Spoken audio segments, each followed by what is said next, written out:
धाकड़ खबर, बेखौफजुमा बेबाक अंदाज। धाकड़ खबर के न्यूज रूम से मैं आपके साथ हूं अकरम रईस खान। यूं ही नहीं, मीडिया के एक बड़े वर्ग को धाकड़ खबर पूरी जिम्मेदारी से भोंपू मीडिया कहता है। आज की खबर में आप देख भी लेंगे और साबित भी हो जाएगा और आप स्वीकार भी कर लेंगे कि हाँ, ये लोग भोंपू हैं। मुझे लगता है भोंपू के बारे में थोड़ी सी व्याख्या कर देनी चाहिए। देखिए, हम लोग आते हैं गांव देहात से, पश्चिम उत्तर प्रदेश पूरा ग्रामीण अंचल इलाका है। हमारे यहाँ लोग आर्मी में हो सकते हैं, हमारे यहाँ लोग पुलिस में हो सकते हैं, आईएएस आईपीएस नहीं हो सकते हैं, लेकिन मैं उस क्षेत्र से आता हूं जिसने 1857 के स्वतंत्रता संग्राम को जन्म दिया, जो आज किसान आंदोलन का नेतृत्व कर रहा है, जिसकी शुरुआत तो पंजाब से हुई थी, लेकिन नेतृत्व आप देख ही रहे हैं राकेश टिकैत कर रहा है। तो वहां पे एक भोंपू वर्ड जो है वो किसके बारे में बोला जाता है जानते हैं?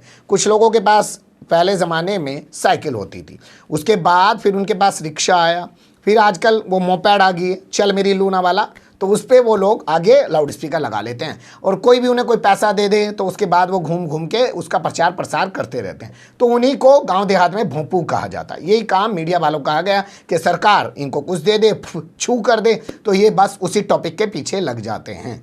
अटल बिहारी वाजपेयी का जन्मदिन है, सरकार मना रही है, खूब हंगामा मचाएंगे। कल्याण सिंह का निधन हो जाए और सरकार मना रही है, उस पर पूरा जश्न इवेंट क्रिएट कर दिया, तो ये पूरे दिन मनाएंगे। लेकिन सरदार भगत सिंह, जी हाँ, सरदार भगत सिंह, जिनको शहीद आजम कहा जाता है, उनका जन्मदिन आया, लेकिन भोंपू मीडिया में से किसी को भी याद नहीं रहा। एक भोंपू मीडिया ने याद भी किया, तो वो किस तरीके से याद कर रहा है आपके सामने बोलती हुई तस्वीरों के जरिए रखूंगा। पूरी खबर दो हिस्से में आपके सामने रखने जा रहा हूं।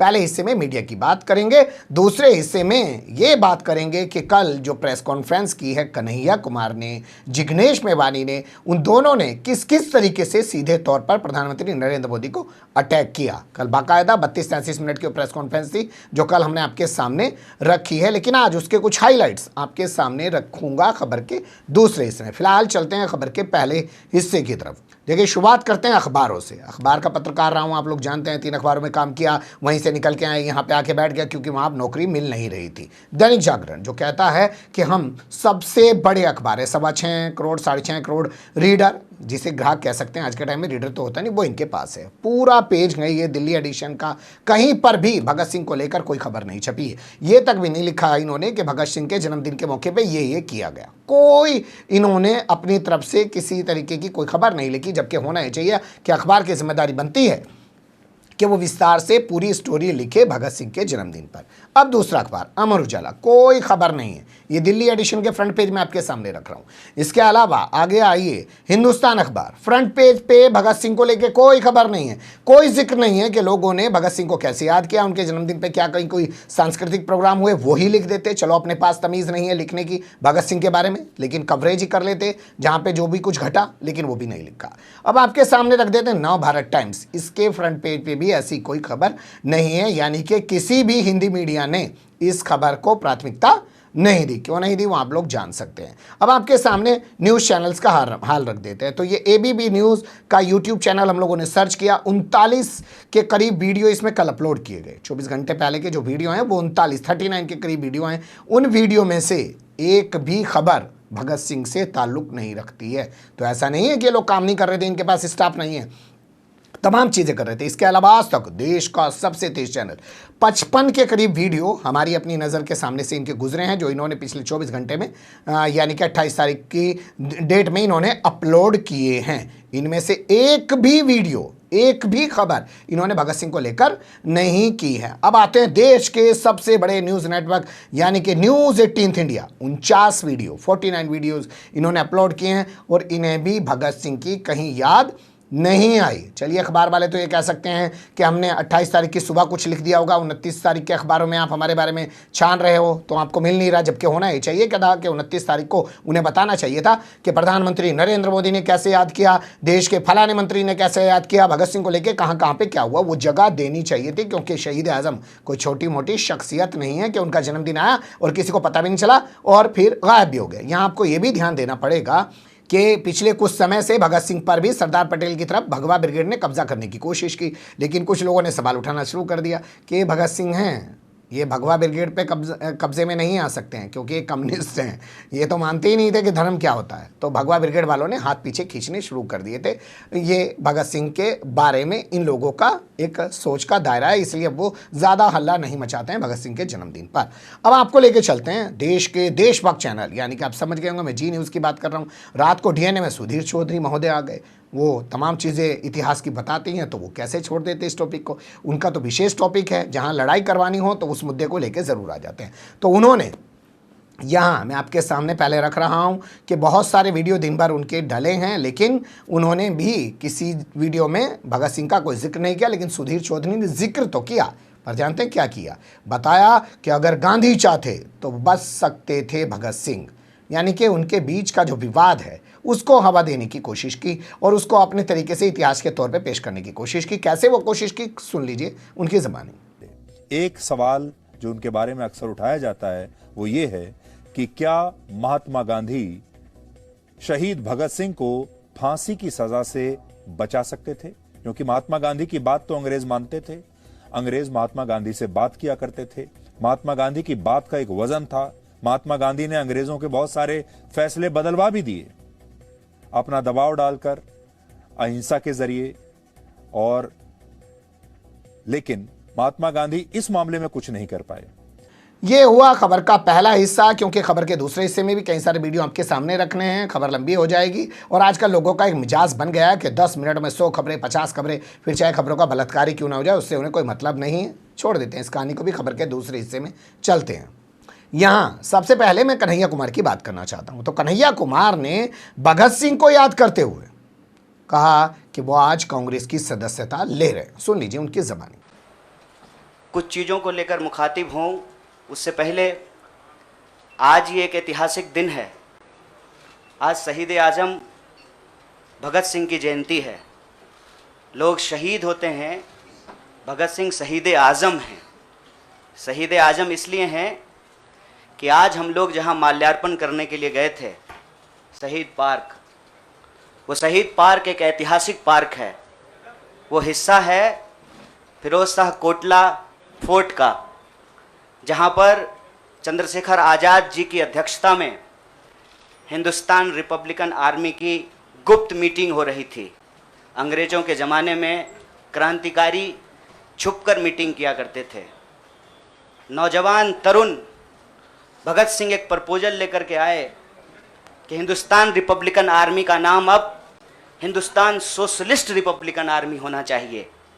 यह ऐतिहासिक क्षण, वो ऐतिहासिक भूमि और हमारे युवाओं के आइकन शहीद आज़म भगत सिंह को हम अपना नमन प्रस्तुत करते हैं।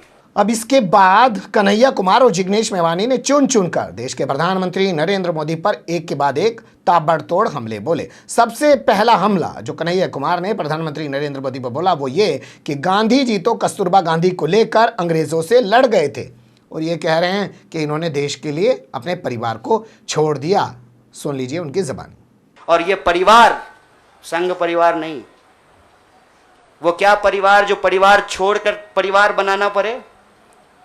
वो परिवार जो आपको परिवार छोड़ने के लिए नहीं कहता है, कहता है कि अपने परिवार में रहिए। अरे महात्मा गांधी कस्तूरबा गांधी को लेकर के अंग्रेजों से लड़ गए, बताइए इनको अपना घर छोड़ना पड़ा? कोई जरूरी है क्या? घर परिवार के साथ रहना है। डॉक्टर बाबा साहब भीमराव अंबेडकर भी अपने परिवार के साथ रहते थे। आप जितने बड़े लोग हैं उनका इतिहास उठा करके देख लीजिए, सब लोग अपने परिवार के साथ रहते थे।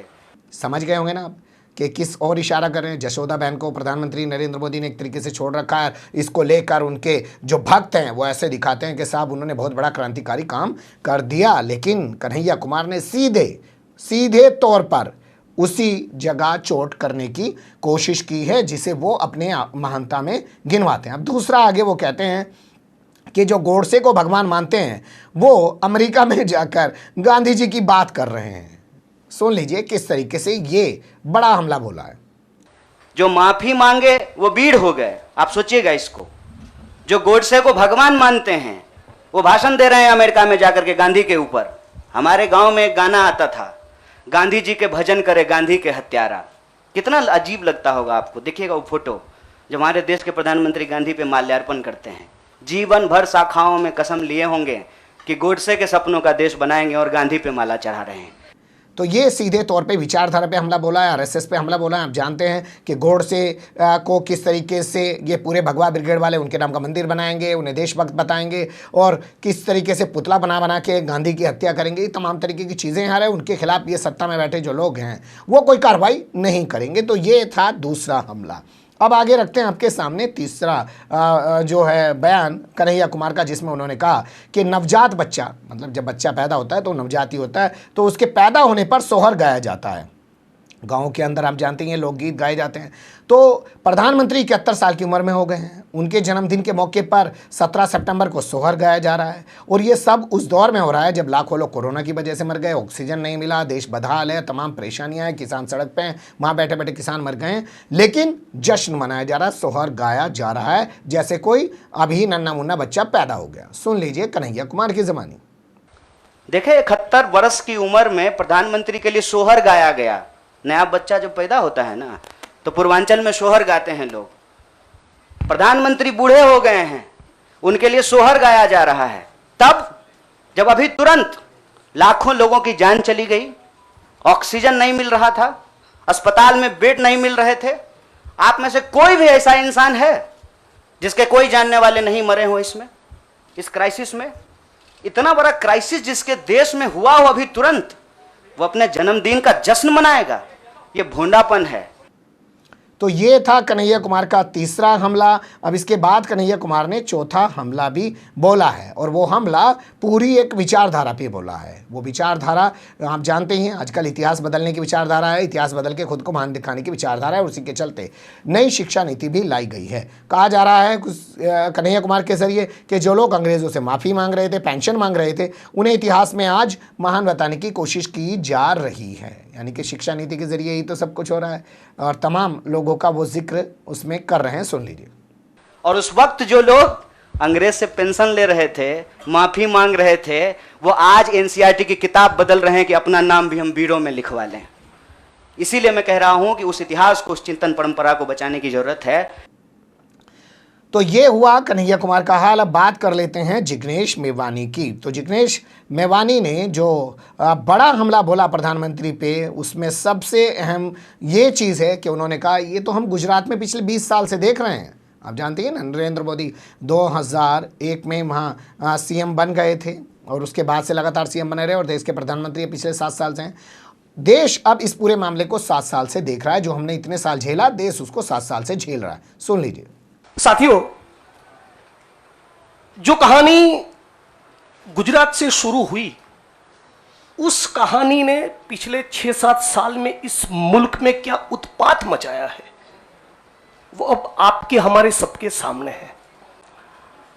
एज अ नेशन, एक राष्ट्र के तौर पर हम एक अनप्रेसिडेंटेड, अभूतपूर्व क्राइसिस से गुजर रहे हैं।